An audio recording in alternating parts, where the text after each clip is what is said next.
वारकऱ्यांना ट्रकनं धडक दिलेली आहे। 3 वारकरी ठार झाल्याचा प्रत्यक्षदर्शींचा दावा आहे। तर भोकरदनचे नगरसेवक रणवीर सिंग देशमुख भोकरदनला ते होते, तर त्यांचा खरं तर यामध्ये त्यांनी हा दावा केलेला आहे की यामध्ये काही वारकऱ्यांचा मृत्यू झालेला आहे। सासवड जेजुरी मार्गावरती वारकऱ्यांना ट्रकनं धडक दिली, ज्यामध्ये 3 वारकरी ठार झाल्याचं आता बोललं जात आहे। एकच गोंधळ आपण या ठिकाणी पाहतोय जो माजलेला आहे, कारण की सगळेच जण या ठिकाणी आलेले आहेत आणि गोंधळ घालतायत। अशामध्ये 3 वारकरी या अपघातामध्ये मृत पावल्याची माहिती आहे।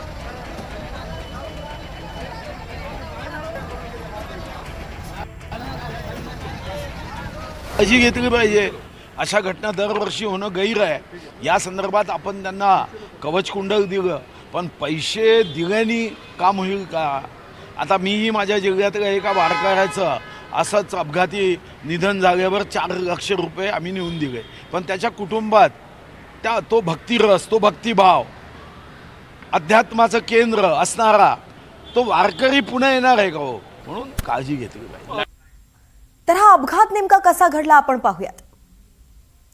सासवड जेजुरी मार्गावरती बेलसर फाट्याजवळ हा अपघात झालाय। नांदेड जिल्ह्यातल्या दिंडीच्या ट्रकची वारकऱ्यांना धडक पाहायला मिळाली। सांगलीतल्या काजबे डिग्रजच्या दिंडीतल्या वारकऱ्यांना ही धडक बसली आहे। सांगली मिरज मधल्या आष्टा गावातली 13 नंबरची ही दिंडी। तर अपघातात 3 महिलांचा मृत्यू झाल्याची माहिती आहे। 10 वारकरी जखमी झाले आहेत।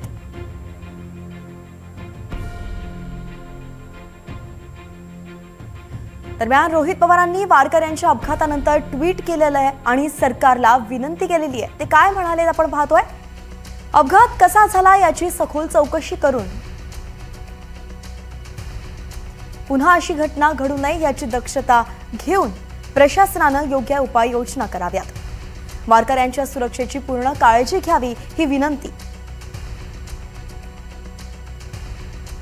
तर थोड्याच वेळात उपमुख्यमंत्री सुनेत्रा पवार घटनास्थळी पोहोचणार आहेत। सुनेत्रा पवारांकडून तातडीनं उपचार करण्याच्या सूचना मिळाल्या आहेत। एकंदरीतच आपण पाहतोय सध्या संपूर्ण राज्याला आषाढी वारीचे वेध लागले असताना सगळ्या जिल्ह्यांमधून वारी खरं तर पंढरपूरकडे मार्गस्थ झालेली आहे आणि अशामध्ये हा अपघात आपण पाहतोय। अत्यंत दुर्दैवी असा हा अपघात आहे, ज्यामध्ये 3 वारकरी जे आहेत ते ठार झाल्याचं आता कळत आहे। जेजुरीजवळ वारकऱ्यांना ट्रकनं धडक दिली आणि त्यातच 3 महिला वारकऱ्यांचा मृत्यू झाल्याची माहिती मिळते आहे। तर काही जण जखमी सुद्धा आहे आणि त्यांच्यावरती लवकरात लवकर उपचार व्हावे अशा सूचना उपमुख्यमंत्री सुनेत्रा पवार यांनी दिलेल्या आहेत। काही वेळातच त्या घटनास्थळी पोहोचणार आहेत। तर दुसरीकडे रोहित पवार यांनी देखील ट्विट केलेलं आहे आणि या अपघाताची सखोल चौकशी व्हावी असं त्यांनी म्हटलेलं आहे। अजिंक्य धायगुडे आपले प्रतिनिधी आपल्या सोबत जोडले गेले आहेत। अजिंक्य, ताज्या अपडेट्स काय? सध्या ज्या महिलांचा यामध्ये दुर्दैवी मृत्यू झालेला आहे त्यांना शवविच्छेदनासाठी सध्या ग्रामीण रुग्णालयात हलवल्याची माहिती कळते। तर या अपघातात ज्या 2 महिला सिरियस आहेत, आता गंभीर जखमी आहेत, त्यांना तातडीनं पुण्यातील ससून रुग्णालयात हलवण्यात आल्याची माहिती समजते। तर जे किरकोळ जखमी आहेत त्यांना जेजुरीतील स्थानिक रुग्णालयांमध्ये उपचार सुरू असल्याचं सध्या प्रशासनाकडून माहिती दिली जाते। या अपघाताची माहिती कळतच आता उपमुख्यमंत्री सुनेत्रा पवार देखील जेजुरीच्या दिशेने निघालेल्या आहेत आणि अगदी काही वेळातच त्या जेजुरीत पोहोचून अपघात स्थळाची पाहणी करणार आहे। नेमका अपघात होण्याचं कारण काय आहे हे अद्याप समोर आलेलं नाहीये। नेमकं गाडीमध्ये तांत्रिक बिघाड झाला होता की ड्रायव्हरची काही चूक आहे याबाबत सध्या तपास सुरू आहे। मात्र मोठी दुर्घटना म्हणावी लागेल। वारकऱ्यांच्या सुरक्षेचा प्रश्न आता हा निर्माण झालेला आहे आणि आता यावर सरकार नेमकी काय भूमिका घेणार आणि ज्या वारकऱ्यांचा यामध्ये दुर्दैवी मृत्यू झालेला आहे त्यांना कशा प्रकारे मदत दिली जाते हे देखील पाहणं महत्वाचं असणार आहे। मात्र माऊलींच्या पालखीत हा अत्यंत दुर्दैव प्रकार घडलेला आहे। अत्यंत हळहळ सगळीकडून या प्रकारामुळे व्यक्त केली जाते आणि जे वारकरी यामध्ये जखमी आहेत त्यांना देखील पुण्याच्या दिशेने सध्या आणलं जाते असं समजतंय। त्यांना देखील चांगले उपचार कशा प्रकारे मिळतील यासाठी प्रशासन सध्या प्रयत्न करत असल्याची देखील माहिती समजते। धन्यवाद अजिंक्य, सविस्तर माहिती आपण दिलेली आहे। आपल्याकडनं याचे अपडेट्स असेच पुढे घेत राहू। तर आपण पाहतोय 3 वारकरी ठार झालेत आणि 10 जण जखमी झाल्याचं कळत आहे। मोठा असा हा अपघात आहे जो जेजुरी जवळ झालेला आहे। वारकऱ्यांना ट्रकनं धडक दिलेली आहे आणि त्यात 3 वारकरी ठार झालेले आहेत। तर यातील 2 ज्या मृत महिला वारकरी आहेत त्यांना शवविच्छेदनासाठी पाठवण्यात आलेलं आहे। तर या अपघातावरती विकास लवांडे यांनी देखील प्रतिक्रिया दिली आहे, पाहूयात. भारतातील कोट्यवधी जनतेचं श्रद्धास्थान असलेले प्रभू राम, या प्रभू रामाच्या नावाने भारतीय जनता पार्टीने, RSSने, विश्व हिंदू परिषदेने गेले अनेक वर्ष राजकारण केलं. राजकीय हेतूने प्रभू रामाचा वापर केला, लोकांच्या श्रद्धास्थानाचा वापर केला. त्या प्रभू रामाच्या अयोध्येतील मंदिरामध्ये मंदिराच्या बांधकामा तर आपण सध्या पाहतोय की जेजुरीजवळ जो अपघात झालाय त्याची ही दृश्य आहे. ट्रक चालकाला सगळ्या वारकऱ्यांनी घेरलं होतं. एकच गोंधळ त्या ठिकाणी झाला होता.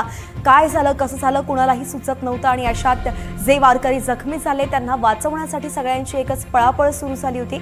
अशामध्ये आता 10 वारकरी जखमी असल्याचं कळतंय, ज्यातील 2 ज्या महिला अत्यंत गंभीर आहेत त्यांना पुण्यातील रुग्णालयात पाठवण्यात आलंय. इतर जे आहेत त्यांच्यावरती जेजुरीतल्याच स्थानिक रुग्णालयामध्ये सध्या उपचार सुरू झाले आहेत. आणि याचवरती सुप्रिया सुळे खासदार जे आहेत त्यांनी देखील ट्विट केलंय, वारकऱ्यांना घेऊन जाणाऱ्या वाहनाचा जेजुरीजवळ अपघात झालाय. ही घटना अतिशय दुःखद आणि दुर्दैवी आहे. तर यावर आता आपण विकास लवांडे यांची प्रतिक्रिया पाहूयात. संत श्रेष्ठ ज्ञानेश्वर माऊलींच्या सासवडवरून पुढे चाललेल्या पालखीमध्ये, दिंडीमध्ये आज एक भरधाव ट्रकने काही वारकरी महिलांना उडवलं. 3 महिला जागीच मृत्युमुखी पडल्या. 3-4 महिला जबर जखमी असल्याची बातमी आहे. त्या जखमी महिलांच्यावर योग्य ते उपचार होऊन त्यांना योग्य त्यांच्या प्रकृतीमध्ये तात्काळ सुधारणा व्हावी. त्याचबरोबर मृत महिलांना मी श्रद्धांजली अर्पण करतो. शासनाच्या या बेफिकीर व्यवस्थेचा, पोलिसांच्या आणि स्थानिक प्रशासनाच्या बेफिकीर व्यवस्थेचा मी निषेध करतो. वारीमध्ये वारकऱ्यांची काळजी घ्यायची असते, अशा वेळेस असा ट्रक वारीमध्ये घुसू कसा शकला, पोलीस यंत्रणा काय करत होती, असा आमचा जाहीर सवाल आहे. मुख्यमंत्री वारकरी महामंडळ गेल्या वर्षी सरकारने जाहीर केलं होतं.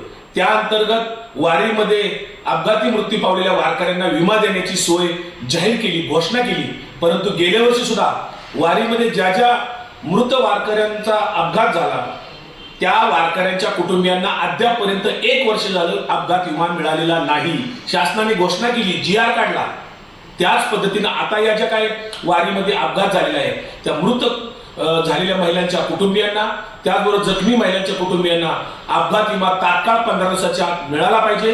शासनाने तशी व्यवस्था करावी. अन्यथा शासनाच्या घोषणा ह्या केवळ पोकळ आहेत. झालेल्या दुरावस्थेचा आणि अव्यवस्थेचा आम्ही निषेध करतो.